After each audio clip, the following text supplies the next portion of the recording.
Hi everyone, welcome to the Gameweek 12 podcast of Last Minute FPL. This is episode 12. Hi Vikas, how are you? Good, good. Much needed international break. I just completely went. I no zero FPL across almost this last 1.5 weeks, which was much needed after the week that was previously, which we'll get into, I'm sure. Yeah, pretty high variance week, I would say. Topsy turvy. It's one of those weeks where which premium you own made all the difference. Yeah, even I had some downtime from FPL, just getting back into it for the podcast. Let's see how much we remember from that week. Cool. We'll start with last week's points. First up is the AI team again with 58 points, but that saw a red arrow given the high rank it's at. It fell from 26k to 40k. Salah being the main contributor, getting almost half the points, and Isak. Isak was a great buy last week. Good timing. But the rest of the team was, and actually Fabianski too, 9 points. I almost missed that, and then everyone else blanked. Yeah, Fabianski 9 points was huge. I think, and probably even for you, right? Like that's like such a hero type of status there. Yeah, I like, yeah, let's go into my team as well. So I also got 58 points, but at my rank that was a green arrow from 1.9 to 1.7 million. Yeah, Fabianski, it was a surprise. Like, I just had him as a bench fodder in the wild card, and suddenly he sees himself in the starting 11. And I watched that game entirely, the West Ham Everton game, and yeah, I'm pretty sure he got the clean sheet because I had Calvert-Lewin on the other side. After he got subbed, I was a little worried because I didn't have pay the DCL tax anymore. But yeah, I got Salah in last week, and that made such a big difference. I didn't expect it to be such a big point swing, but yeah, I mean he's been on a roll, and I also got Raul, and he got an assist. So pretty happy with my transfers for once. Yeah, huge week. I think that Salah captaincy has just really came through for you. I think you just continue starting Fabianski, given what Flecken's been doing. Yeah, I mean, probably this week too. I'll probably start Fabianski. He has Newcastle, but I'll see. I'll take it week by week because it's not like West Ham are such a great defense either. But apart from that, I think Spurs disappointed. Calvert Lewin again. I'll just, even if I don't sell him this week, I'll just never start him again, I think. And yeah, Palmer blank, but that's expected. And the defense again disappointing. Trent, and we'll talk about it in your team as well. Trent finally, Liverpool kept a clean sheet after a while, and like he gets subbed off early, and he has Southampton away next, so it's pretty disappointing. But yeah, let's go into your team. We Pretty just want to skip this. It's pretty awful. I mean, that is just look at that. It's 33 points down to 4 million. Things can just not get any worse. Honestly, I feel like I've hit the bottom at this point. Yeah, I don't know. Like, where do I start? So the transfer I made was I got Sun in because I thought it's going to be a 1 week one. So there itself it is a big boo boo because I was debating against Sun versus Bruno. Bruno went on and smashed it. Like I was 17 points or something. Sun blanked, and he got 2 point against Ipswich at home. And the one of my predictions did come true was that he got minutes because I think if you saw the previous game, he was very unhappy being substituted. Yeah, Son. yeah. I do think that he's going to play at least 70, 80 minutes minimum, which he did. He played 90 minutes and he just blanked. And Spurs lost against Ipswich. And I went really heavy on Spurs with Solanke captain as well, with the Ipswich targeting Yeah. strategy, you might call it. That completely backfired. Haaland, he started well. He scored a goal, very optimistic, as like finally, but he really didn't do anything else. And in the last minute, he went and picks up a yellow card, which then again just like subtracted a bunch of points. Where at which point I just gave up. I wasn't really like feeling anything at that point in time. Yeah, nothing really to talk about it. A lot of honest work between Jimenez and Boemo, Aitnori. Yeah, I've already erased it from my mind. Yeah, and I think Spurs one was a very weird one. Ipswich finally getting a win and against the team that had the highest XG and still Spurs not doing anything was a huge shock. But yeah, I mean, and of course the double whammy of Salah doing well was probably what made it a bad week. Like if Salah hadn't done well, then everyone would have pretty much got the same points because he got half my points as well. But yeah, like you said, just wipe it from memory and start again. We had a good break at a good time. It seems like. Uh, cool. Let's look at the one more traumatic thing though. The mini league standings before we move further. Yeah, I think that pretty interesting race at the top with the AI team and Tarun tied for first. He gained 10 points over the AI team this week. And Sampath as well, 74 points. He had an amazing week with Cunha and Visa both getting double returns very early on in the game week. So yeah, interesting race at the top. Yeah, tie-down points is pretty crazy. It's the exact same overall rank. How does that happen? Like, isn't there like some alphabetical or something like that which kicks in if you're tied on points? I think there's transfers made, but I think they do that only at the end of the season. I'm not sure, or maybe they've made the same number of transfers too. But yeah, no alphabetical thing. I think they just get the same rank. Good to see that, like you moving ahead. I think you made some significant gains where you're getting right in the mix there into that crowded section of, 628, there's like 630, 632, 642, all kind of like within the reach. So good to see some jump there on your end. Yeah, I think what we should do as a strategy, we should do different things. Then one of us is bound to get lucky because the other is getting unlucky. And some sad news I heard this week. Harshdeep, he's completely ditched his team and he's retired from FPL after an illustrative career. Like he won 3 years in a row, and yeah, he was always a legendary manager. But he seems to have moved on to. I mean, very smart decision to stop playing this stupid game. But sad to see him go. Yeah, I guess era's come to an end. Yeah. Cool. Less said about the league table, the better still for us. We're still at the bottom, but giving advice here. Let's move on to the previous game week matches. Let's see what we remember from it. Which games did you watch last weekend? Yeah, I had the misfortune of seeing Spurs versus Ipswich. Yeah,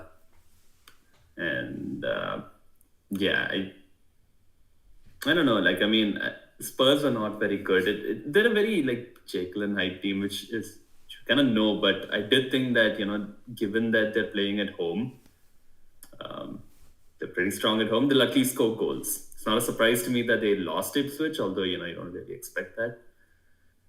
But not scoring goals against Ipswich was very, very odd. A very odd game. Chelsea Arsenal, pretty cagey. Again, Palmer was like completely out of the game. He was completely taken out. Another big game where pretty ineffective. I think Chelsea kind of play these games, these big games now more like these knockout games from what I've observed. Like they just prioritize more on like defensive stability. They don't attack like what they usually do. I think they also play Lavia and Caicedo, which also limits kind of the damage which they were causing when they're playing Enzo and Caicedo rather than Lavia. But yeah, overall, I think it's still a good performance. It is much better than the Man United performance from Chelsea. Arsenal were again full strength. So I think that's positive news, for example, if you're trying to get Saka, because Odegaard was back. And I think they have now their strongest 11 on the pitch, and they'll have that moving forward probably. Yeah. Yeah, I watched the United Leicester game. It was a fun game to watch. For once, and as you can see there, United lost on the XG but scored 3 goals. It's super harsh what's happening for Ten Hag because under his time they just underperformed on XG so badly. Bruno looked very confident. He looked like he was sticking even in the international break. He scored a good goal. So it looks like he's in form. But I wouldn't go to any of the other attacking players yet because Bruno's an option. I just don't think it's worth skimping on the 1 or 2 million to go for a Garnacho or Rashford. You never know who's gonna play wing back. And Garnacho, he scored an amazing goal and he didn't even celebrate. He seems a little ticked off with the fans who are criticizing him. I mean, he's still so young and he's doing fairly well. I think fans should go a little bit easy on him and show him some love. The other game that I saw was the Liverpool Villa game. As a Salah captainer, it was a very satisfying watch. Every time Villa got a corner, it seemed like Liverpool would score. And he could have easily had another assist and a goal.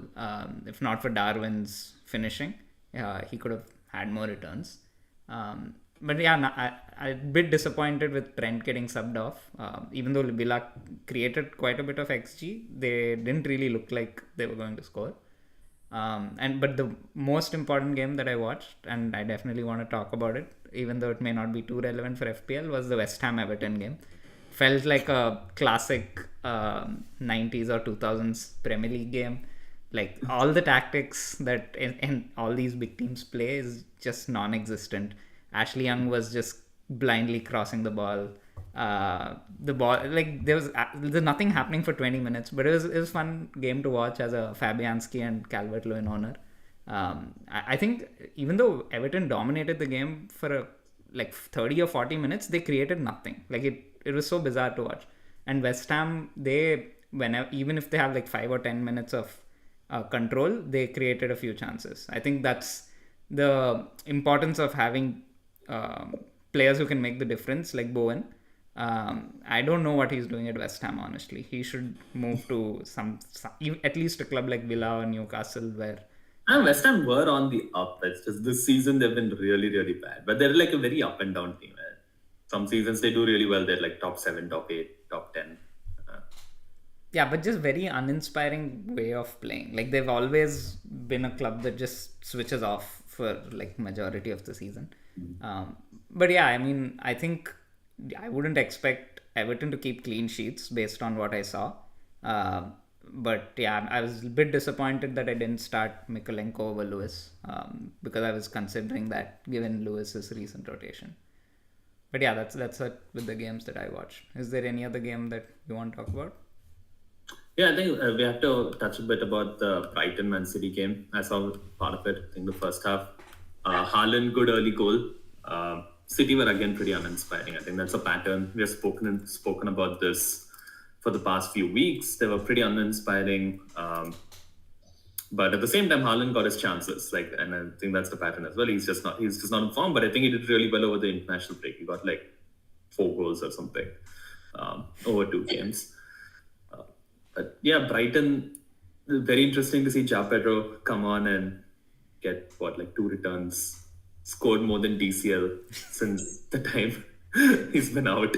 I think he's also very interesting from the perspective of moving forward. Cool. Yeah, and we'll talk about these players when we go for possession-wise analysis anyway. Let's move on to the team attacking stats. There's been a change at the top, and interestingly, it comes after an Ipswich game for Spurs. City taking over as the first team in the attack. But largely, I think the only significant change that I see here is Arsenal and United are slowly but surely moving towards the top 6. They were in the bottom half for quite a while, but it's really taking shape with Bournemouth, the team in the middle that is like a bit of a surprise. Yeah, and I think it will they'll continue inching forward. We do obviously expect Arsenal, especially with these good fixtures, to really shoot up this table. Man United as well, if Amorim. Man United, I think it's kind of like a wait and see for me. I do expect them to get better. Just don't know how fast they'll get better. It's going to be within 2 weeks they show really accelerating signs of progress, or is it going to take 6 months? That's not clear to me. So I think for me, generally from an FPL perspective, United's wait and see. Except for maybe Bruno. If you want Bruno, no reason to sell him. Yes, Man City's very surprising. They're still show on the top, even though we keep saying they're uninspiring, which shows that they do still create these big chances. It's just they're not converting. I think they're not creating as much as They what used they to. probably usually create, but they're still creating chances. Yeah, and I mean they're basically doing at par with what they're creating. It's just that they used to create and score so much more in previous seasons, and also I think they've also been a bit unlucky with the last few games, especially like they had back to back away games, like 4 away games in a row where things just didn't seem to go their way. Like Haaland, you would expect to put away at least one or two of those chances that he's missed. Almost every week, he's missed some big chances. But yeah, in terms of XG and goals, they're hovering around that 2 goals per game mark. But I mean, Yeah. The other thing to point out with City is that a lot of injuries, and I did see in the news today that KDB, Grealish, Akanji, like a bunch of players are back. They're back in the squad training. So as their squad comes together, I think probably we'll kind of see the usual Man City. They're not going to fall off a cliff. They're still the best team in the league. So I think we'll start to see kind of like goals flow in over the next few weeks. yeah, and they're right up there in the table still, and this is still the time where they take a little bit of a breather, right, from last season. They'll really turn it on in this November December period, and then the Jan period, and then you just can't stop them. The other thing I think we should talk about is like Pep is kind of signing an extension. So if there were some uncertainties in the team itself in terms of kind of motivation, their own place in the squad, like you can like faff around the season and it doesn't matter because the manager is going to, but that's not going to be the case if Pep kind of commits. And yes, so Yeah. maybe the performance will pick up with this. Makes sense. Okay, let's look at the defensive stats now. Yeah, Liverpool and Forest still right at the top. Do you think Forest's defensive form will continue? Because historically, we've seen there are like one or two teams which do well in the first half of the season and then drop off in the second once they're safe, because they're not used to being there. Do you think Forest is here to stay in this defensive side? I think they'll drop off. Like they won't be second. They've had very favorable fixtures to start the season, and they've done well. Like it's not easy to do well in those fixtures. For a team like Forest, you don't expect them to kind of do this well, even in easy fixtures. So credit to them, but they're not going to stay second. They'll probably fall off pretty badly because of the fixture swing.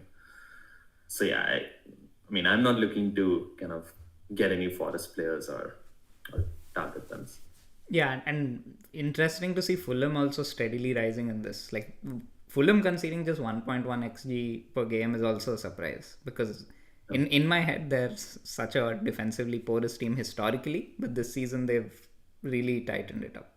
Yeah, I think Fulham, it's a little bit different from Forest, because they seem to be a more balanced team in the sense they have good attack, good defense.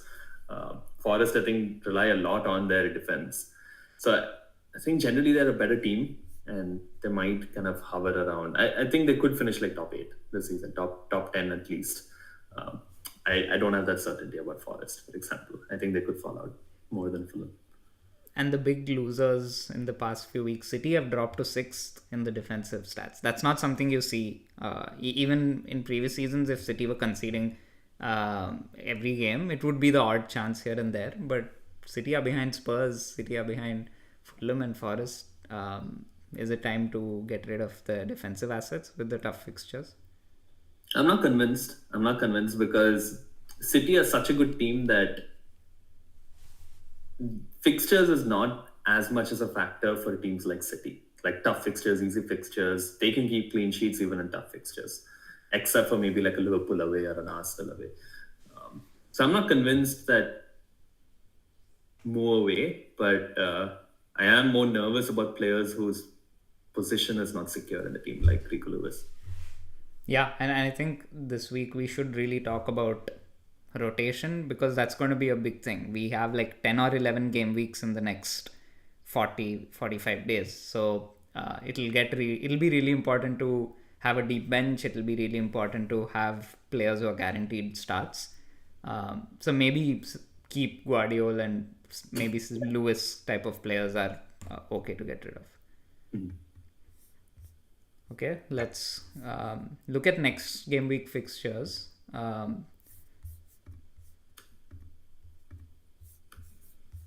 Cool. So yeah, we don't have Rob's graphic ready yet because there's not so quite last minute FPL this week. But what games stand out to you? I think the early kickoff is a very interesting one to start off. Yeah, Leicester Chelsea. I don't know. I still feel like maybe this is just past bias, but this should be a kind of like a good beating. But I feel nervous about this game for some reason. I don't know why. It might just be the king power past experience of Leicester, but I don't know how easy it's going to be, especially with the international break, early kickoff. So captaincy wise, a bit nervous about putting it on Palmer.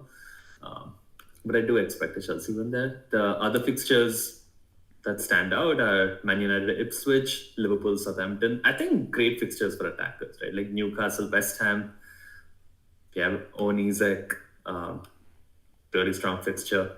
Arsenal, Forest. Also, I mean, Forest are not all of a sudden a great team, right? Like they're doing well, but Arsenal versus Forest at home, good fixture. So I think all over the board, a lot of points to look forward to from attackers this week and not so much from the defense. Yeah, and even City Spurs, I think, is a really good fixture for maybe both attackers, given how higher line City play and how Spurs just lost, conceded two to Ipswich. So I think City, this is a good game for City to come back. Usually these games are high intensity games. And with Leicester, Chelsea, The Spurs are like such a team that this is the time they'll go and do something crazy and like pull out a win or something like that. They're just so unpredictable, and I think they have historically Done gotten well. the better of City. Yeah, they've done really well against City. Like there were, I think, 3 or 4 seasons in a row where they beat City regularly. But one thing I wanted to say about Leicester Chelsea, I think this is the time for Palmer to shine. His easy fixtures are starting, and like he didn't really do as well as we thought he would in the tougher fixtures. So I think this is where you can expect him to go back. But then it'll be interesting to see how Leicester approach it, because if teams continue to double mark him like they were before his tough fixture started, I think we'll see what kind of season he's going to have in terms of points per game. Yeah. Yeah, and this Ipswich United game also is something I'm looking forward to, because this will be Amorim's first game in charge. So this will tell us. Any insight so far, early insight on how he's going to play, how he's going to line up. I mean, largely the expectation is that he'll play three at the back. United has enough centre backs to play the system, but the problem is they don't have the wing backs who can go up and down the pitch and work hard and also contribute in attack. It'll probably be Garnacho on one wing and Mazraoui on the other, and Garnacho will be the more attacking one, and the front three will likely be Højlund, Bruno, and maybe Rashford or Ahmad. But I think the first team sheet will be a good indication of maybe he decides that United aren't ready to play three at the back, because it is a learning process, right? So yeah, I think lots of information to get. Ipswich, typically a easy game, so I think Bruno and us are the only ones who should look to be getting something, because no one, with everyone else, you don't even know if they'll play. Okay, let's look at the fixtures now. There's a lot of fixture turns, and I think a lot of big teams have good fixtures, which is a good sign for FPL. Yeah, I think this is a kind of like a very wildcard like week, and you can see it here as well, right? Like a lot of different teams coming up in the fixture rating graphic that we have here. Bournemouth, the teams that I'm looking at from an attacking perspective: Bournemouth, Chelsea, Villa, these, and Brighton as well. Even though they've had some pretty tough fixtures, so it's not kind of highlighted because they have faced some tougher teams. But Brighton, Bournemouth, Villa, Newcastle, Chelsea, these are teams that are becoming very, very interesting, both from attack and defense perspective. And I'm certainly looking to kind of make a bunch of changes both on the defensive side and the attacking side here. Yeah, and like my first reaction to seeing this is Arsenal have good games, Chelsea have good games, like Palmer, Saka, like all these players are coming back into the conversation because they played each other a fair bit. Like Chelsea played United, Chelsea played Arsenal. We had Liverpool, Arsenal, but finally I think this is like the FPL bread and butter, right? Like every week, I think again everyone can have different captains and try to catch up. So exciting in that respect. Yeah, for sure. Okay, let's look at the tough fixtures now. Yeah, so the teams where we're kind of drifting away a little bit in terms of difficulty are Fulham, Forest. We spoke about Forest a bit. Fulham, it's more on the next five, and then it gets easier. So I'm not actually that worried because, especially at the mid-priced range, you can afford to bench and bring them back. So, for example, for Fulham, they have Wolves, Spurs, Brighton, Arsenal, Liverpool. So not easy, but then the five after that are pretty good and strong. So depends on kind of how far you're looking at. This looks at next five. Yeah, the teams where you might still want to consider players are Liverpool, Man City, because I kind of, as we spoke, the fixtures don't really matter as much for these teams because they have such a good attack. They're such good attacking sides. Yeah, but definitely Forest, Fulham,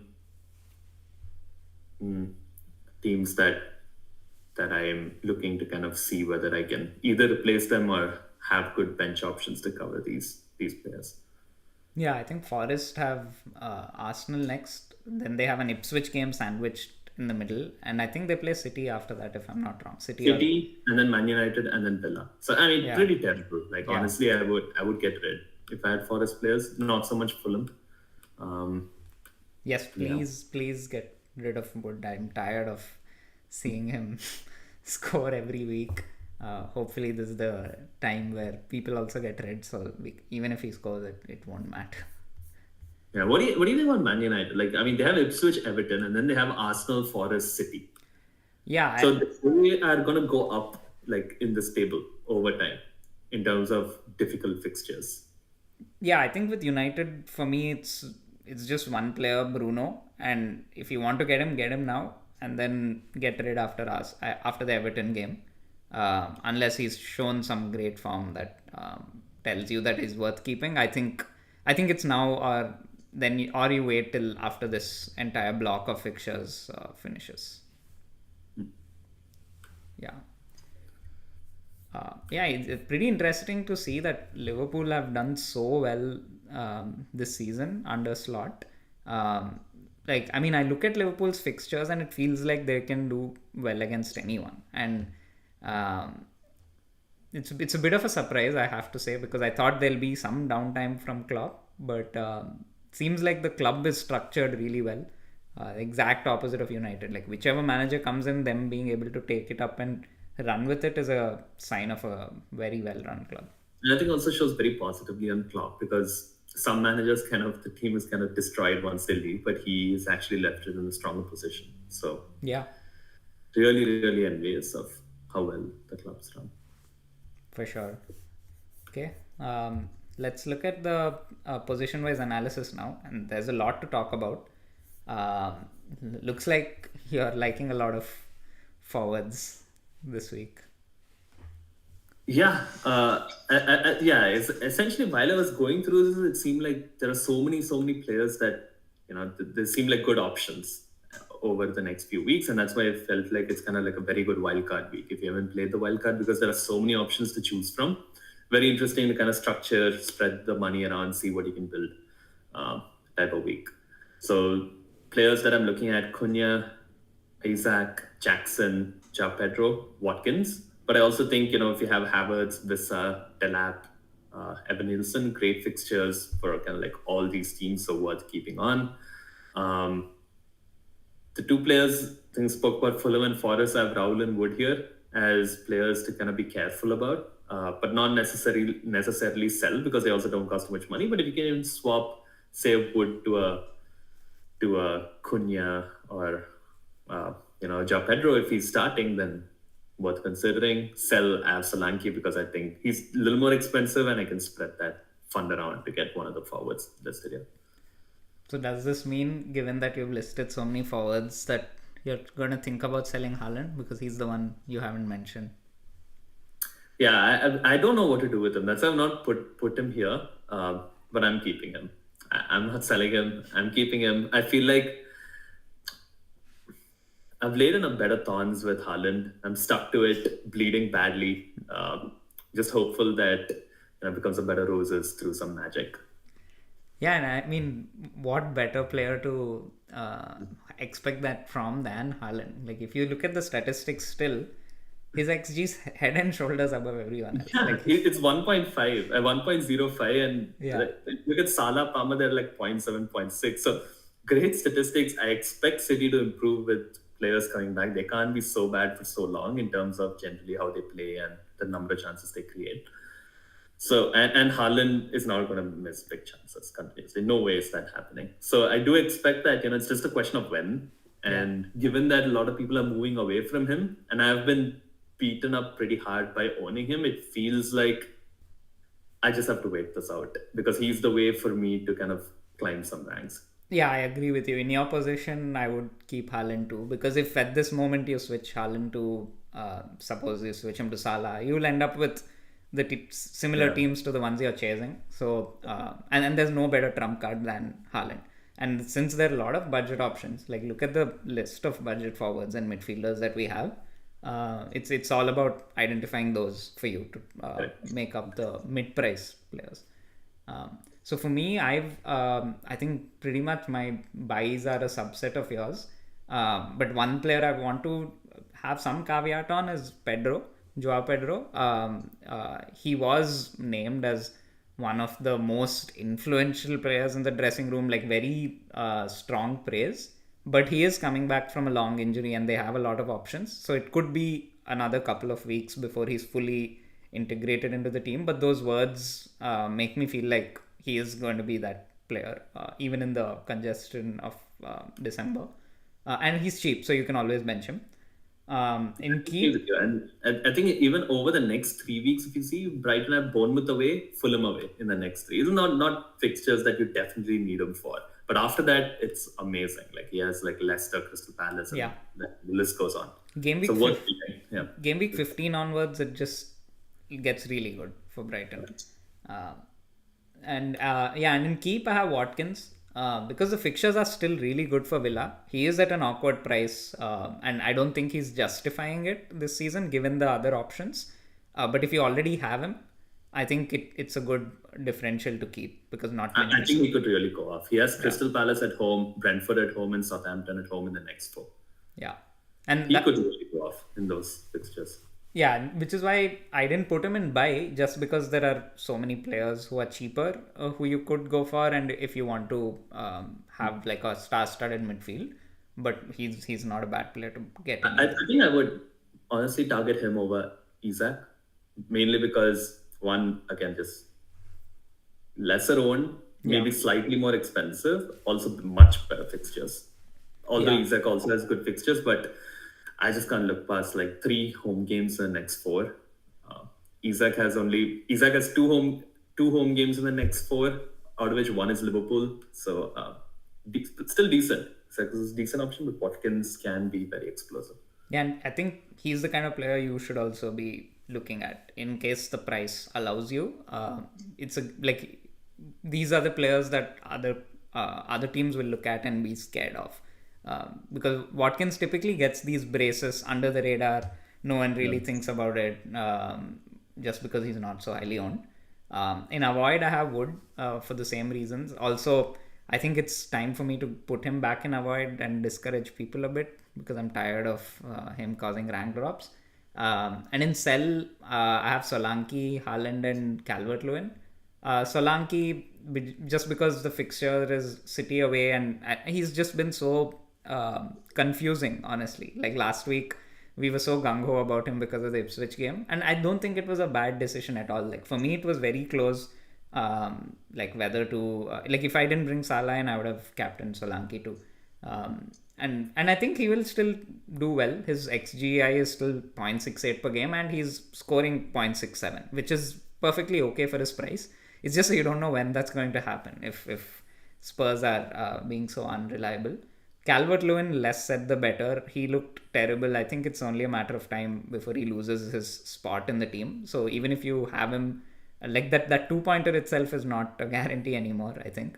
And Haaland, the only reason I've put him, he's gonna do well for sure. It's just what I feel you can do with that funds. But in your position, I would definitely not sell him, given where you are in the overall rank. But yeah, and then again, the other thing about Haaland is all about timing. You don't want to sell him and that be the week where he goes off. So I was kind of glad to get out of that situation and like get lucky with the timing of it where Salah went off. Yeah. And I think in terms of stats and AI projections, a lot of good options if you look at it, because all these players are coming into form. Like Cunha's doing well, Visa's doing well, Welbeck has good fixtures, Evan Nelson has good stats. There's some reason or the other to get a lot of these budget players, and with teams being more and more attacking, I think just take your pick really. Like find a player you like and take your pick. There's a lot of differentials. It's a very busy period. The next 4-5 weeks will go by in a flash, and it could really, like, the league tables will be changing and fluctuating very badly. Cool. Let's look at midfielders now. Yeah, I think again here, like for me, it's an exciting time in FPL because the good teams have good fixtures. So Salah has good fixtures still. Maybe this fixture and then maybe not so much after that. But Bruno has a couple of good fixtures. Palmer has a great run of fixtures. Saka has a great run of fixtures. I think that, and they all have not really done that well in the past few weeks, Saka and Palmer. So I think it's a good time to get players like that who you know will start week in, week out. November, December time. I think it's like low hanging fruit when it comes to FPL. Yeah, agree. And again, even with the mid-priced, I think we spoke about Semenyo, Mbeumo, Rodgers. Like these are all like really solid players to own. I think even though Brentford's fixtures stiffen up a bit, they're not that difficult, especially from an attacking perspective. So still have them and keep. One other player I put him by is Mitoma. He's not done as well, but so did Bruno, right? Like Bruno was also like one goal and like some one assist or something like that. But you just have to, we put him in buy the previous weeks because you have to target the fixtures and hope that the returns come. And I think Mitoma could be an option over the next 6 to 8 weeks. Yeah, he's another player that I'm looking at to see, I think that he can make he can be a good differential to Welbeck and Pedro, because there is a lot of competition in the attacking spots, and Mitoma has played well. Like even the fans are really enjoying the way he's playing. It's just that he's not been able to find the back of the net. He's creating a lot of chances too. So, and Brighton are an attacking team with good fixtures. I think even Semenyo has great fixtures, to be honest. And Mbeumo, even though the fixtures stiffen up, no reason to get rid of him in the next couple of games. The next two are still fairly good in terms of attack. And sell, I put Foden and Son because they're expensive. Rather have Palmer, Salah, Saka if I can get to them with those funds. Yeah, for me in avoid and sell, I've put the United players in avoid for the reasons I mentioned earlier, and the Spurs players in sell. Maddison's lost his place, looks like, or like he's at least a rotation risk, and Johnson, I would be okay keeping him at this price for another week if you have fires to tend to elsewhere, but I don't think it's like a really optimal midfield if you're gonna have Salah, Palmer, Saka, Bruno. Like it's very tough to have Johnson also because there are better budget options. And interesting to see in your projection, Gordon coming up in 5th. Yeah. So he's also another player that gets more interesting as we start looking at Newcastle players. I was just gonna bring him up because he's 5th in the AI projections and 5th in the statistics as well. And that is the transfer the AI team is likely to make this week. mainly because it can't go all the way up to Bruno. It's 0.2 million short. But Madison to Gordon is likely to be the transfer. And Gordon is probably better value given his price.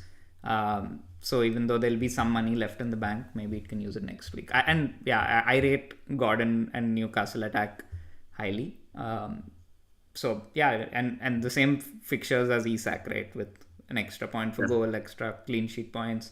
And he has greater assist threat as well. So, good option. Okay. And interestingly, this is the first week that Son makes an appearance in the statistics table. So far in the season, he's never been in the top 10. And after the Ipswich game, he shows up 10th, even though he didn't do anything. Don't get me started on this. Yeah. Cool. Let's move on to defenders, because some decisions to make here as well. In terms of the premiums, because we know that Arsenal's fixtures are turning. I think going for double Arsenal defense, if you want to make sense here, that can be another differential if you are willing to spend that much. And Trent is injured, so that could be a straightforward switch. Yeah, I think I definitely do want Gabriel. Not sure about double defense yet. I'll come to that. There's a reason for that, but Gabriel is someone I definitely want. But I also think, defense has not been we went double defense on wildcard, and maybe that's like playing a bit in my head. But defense has been very disappointing this season. I'm thinking about just like filling my team with Gabriel and like a bunch of 4-5s and like, the Van Heeks, Colville, Hall, and Dean, who I've put in my recommended list. Yeah. Mainly because of the fact that, I can then allocate that money to my attack. So in sell I have Trent. He's been slowly sliding down from buy to keep to avoid, and he's finally made it to sell. I think 7 million's a lot in injury doubts. Again, like the idea of maybe easily moving him on to Gabriel or moving that money to attack is very tempting. So put him in sell. And Rico Lewis and avoid. I'm still not convinced about. I don't know. I think it's bait and hold for me at the moment whether he goes to sell or not, because I want to see with City's defenders back whether he continues to start. If he doesn't, then I think he's another player that I really need to get rid. So. Yeah, I think so. For me, I've kept a haul in the Arsenal defenders and buy. Last year I had a really good time with double Arsenal defense. This year, because of Arteta's mind games, and did you see what Zinchenko said? He said that he's seen Oh my God. He's seen Arteta asking injured players to act like they're playing and enter the team bus. One day I think he's going to get confused in terms of who's actually injured and not in his own squad when selecting the team. But yeah, because of his mind games, I ended up getting Havertz in my wildcard team. So I still haven't been burnt by that double Arsenal defense. Although Gabriel, week in, week out, I keep hoping for that clean sheet. He, like, even against Chelsea, he was on 9 points till Neto scored that wonder goal. But yeah, I think this is not the week I'll be making that move. I'll probably make my move in another place.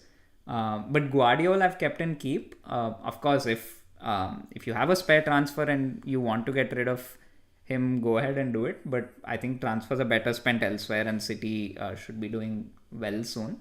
Van Dijk can avoid. He's seeing a lot of transfers because Trent is injured. But after this Southampton game, their fixtures aren't the best. So I think money better spent elsewhere.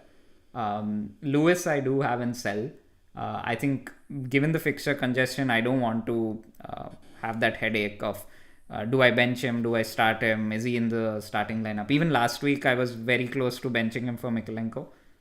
Probably should have, given what happened. But I don't want that headache anymore. Especially given so many options in that price range you have listed out, and Night Nori as well, who's already in a lot of teams. The other interesting player that I've been thinking about, but I'm still not comfortable putting here, is Mazraoui or one of the United defenders, especially if they're playing wing back and starting often. That would be very tempting. Yeah, and that's where it's the unfortunate thing that their two easy fixtures are now, but you don't know who's going to play and where. I think that Mazraoui is like 90 to 95% guaranteed to play that wingback role because he's been playing really well wherever he has been on the pitch. But it's not worth that risk. Yeah, agree. Couple of players I want to call out in the AI projections are Kirkes and Senesi. It's rating Bournemouth very highly, and Kirkes has been really good. I think he is probably due a move to a big club next year. I would love to see him at United. We've been needing that fullback for a long time, and like he could be someone who does that running up and down thing that maybe Luke Shaw did at his peak. Now he's just always injured.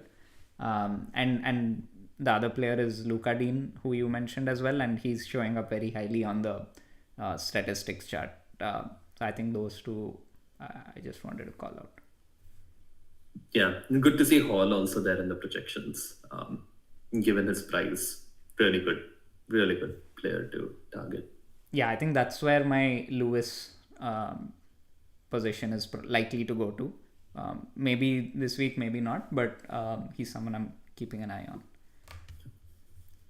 Okay, let's go to the goalkeepers and your weekly suggestion to get Sanchez. Yeah, I mean, it's just like the frustration of owning Flecken, and I don't have Fabianski. I went big brained and got the Brentford backup keeper in case, I really want to double the pain of Flecken plus the Brentford backup. He's gone. Flecken is gone from my team for sure. It's a question of when. I think he has 2 decent fixtures with Everton and Leicester, if I'm not mistaken. Going to keep him around. And then targeting either Sanchez or Bruggen there. Yeah, fair enough. I think interesting thing here is that Alisson is back after the international break.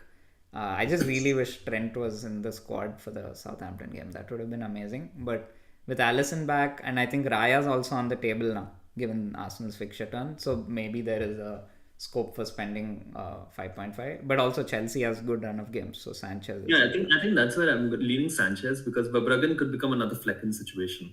It's possible. Yeah. Right, like good fixtures and it just does nothing. Whereas Chelsea also could do nothing, but they're okay. I don't know if they're a much better team than Brighton, but they have a much longer run of good fixtures than Brighton, and they are a better. I mean, Brighton haven't been solid at all. Defense. Yeah. I mean, top shot. Neither have been super reliable, but I would place my trust in the Chelsea defense more. But Sanchez has been a bit shaky. That's what is. Very shaky. Is there a possibility of him? He gets saves, and he's like the type of keeper who will save a lot of shots and then let in a shot which he's supposed to easily catch. He's just that type of a keeper. He has that blunder in him. Well, he's 4.7. Yeah, I mean, better than Flecken for sure. Okay, let's look at our next week teams. We'll start with the AI team. It's not looking too good on paper, to be honest. Both Spurs midfielders playing City away, City defenders playing Spurs, Wood playing Arsenal away, Havertz obviously, and very dangerous. Looks shaky. And how many transfers? 3 transfers? I think there's only one, and that's likely to be Maddison to Gordon. But Trent is injured also, and the keeper is also playing Arsenal.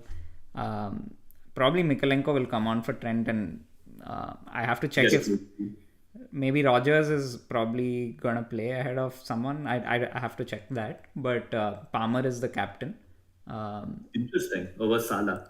Yeah, by 0.06, I think. So last week was the first time it projected Salah above Palmer in a long time. Otherwise, it's been going for Palmer for a while. But yeah, I think on paper definitely doesn't look great. Yeah, there's too much City, Spurs, and Arsenal Forest. Yeah, it's basically those 2 games. Yeah. But yeah, I mean, let's see Salah and Isak and Havertz.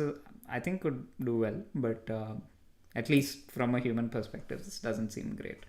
Agree. But 40k, it has some breathing room at least. But Tarun is breathing down its neck. I think he already has Salah, Palmer, Bruno, Saka in midfield. Yeah, he has crazy midfield there, like 5 penalty takers or something like that. Yeah, pretty crazy. Okay. moving on to my team. Um, yeah, I think for me, it's I have enough money to do Johnson to Saka. I think I also have enough money to do Calvert-Lewin to Isak. Uh, but I'll probably do Johnson to Saka and bench Calvert-Lewin because I just want to get done with getting Saka and keeping him in the long run. And I'll do Calvert-Lewin to João Pedro maybe next week or in a couple of weeks. Trent, I'm very. I think the sunk cost feeling. I just really hope he plays magically somehow. But Slot is probably not Arteta, so he's probably injured. And You can go him out to like a Guardiola or a Saliba pretty easily. if I mean, maybe not. I don't want to make that decision now. I am not fully comfortable getting Saliba. Maybe someone like Hall, but I can do Lewis to Hall anyway. So I'm hoping that he makes a return at least next week because I have heard it's not too serious, but the fixtures get tough. So since I'll do Johnson to Saka anyway, I have the time to think about it. And maybe Lewis will come on for him if he doesn't play. And I'll be captaining Salah.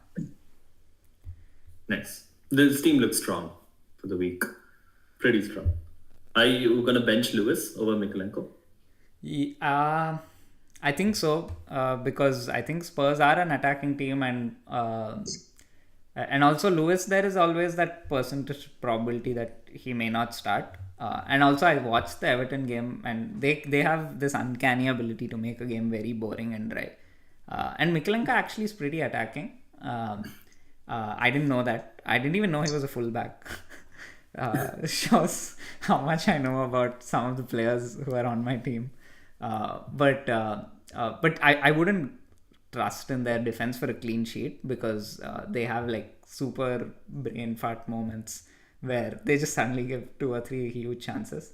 And West Ham were equally stupid enough not to take them, but Brentford's attack has been good. So, but it's a home game, and yeah, let's see. I think anyway Lewis will come on for Trent, so it's probably a moot point. Cool. Let's move on to your and I will play Flecken over Fabianski just because it's Newcastle still, right? For Makes West sense. Ham. Yeah. Cool. Moving on to your team. I made 2 early transfers. Oh wow. I could not be without Salah. Like I need damage limitation. Like okay, I want Haaland, but like I just. What did you do? How did you get Salah? I don't see where you got the money. Trent. I got Trent out for Hall. And so Son. Trent won, and I upgraded Son to Salah. Oh, So, that's great. That's great moves actually. Yeah. yeah, so I had to do it early because both were going up in price and Trent might go down and pretty chaotic. So I did that literally on day 1, I think, and then I left the team praying for no injuries. And I see 4 yellow flags here still, but I just left it, like Salah.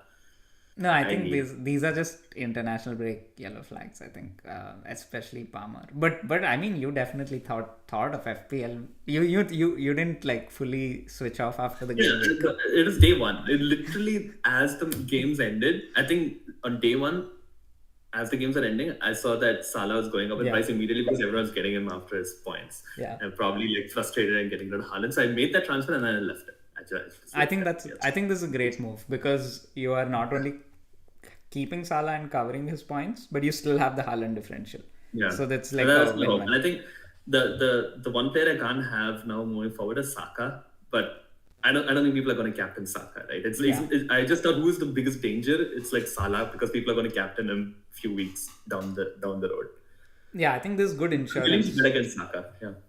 Good insurance and yeah, I think out of all these players, Saka would be the one I would also be okay going without for a bit, because Palmer still has great fixtures. But yeah, I think this is nice to know. Like you were still thinking of the next week even while you were that sad. You still cared about it enough to look for the points next week. Cool. Yeah. Are you benching Solanke? Solanke. Benching him because would you start him over Raul, for example, or Rogers? I don't know. Yeah, that's a tough one. Maybe over Rogers because sometimes he's got these early subs, but that's a tough one. I mean, it's not the end of the world to bench him. He's not super highly owned, so I don't think he'll haul against City. Although last week we said that against Ipswich, Solanke is a great. I mean, he's unpredictable, so He's very Spurs are unpredictable. So I don't know. Yeah. Like that's bench is still a question mark. Solanke, Mikalenko for Lewis or Rogers, Raul. I don't know. Take a call on Friday probably. I like your defense. I like that you've gone cheap, and these are still players who can get attacking returns, and they have great run of fixtures. I think that's a nice defensive structure. I mean, you Yes. need that if you want these. I think for now, okay. I do want Gabriel, and the way I'm thinking of funding that is through Solanke. He's my money bag. Move him to João Pedro, for example, and then upgrade one of either Lewis or Mikalenko and Makes get Gabriel, and then I think I'm okay. Like I don't have Saka, which will be the biggest blind spot here, but I'll have Gabriel and one of double defense. Um, let's see, and Yeah, hopefully in a few weeks I'll captain Haaland just to go against the grain, especially if it's looking like he's picking up form. so are you captaining Salah this week? Yeah, for sure. Okay. Cool. Yeah, I think again we have the same captain. I think it's bound to fail. We were supposed to do different things. I basically joined you so that we stay within the same cluster. Cool. All right, let's see how it goes then. Yeah, like, share, and subscribe if you enjoyed this, and if you want to see us stay at the bottom of the table. Any last words, Vikas? No, I'm hoping for the best. Best of luck.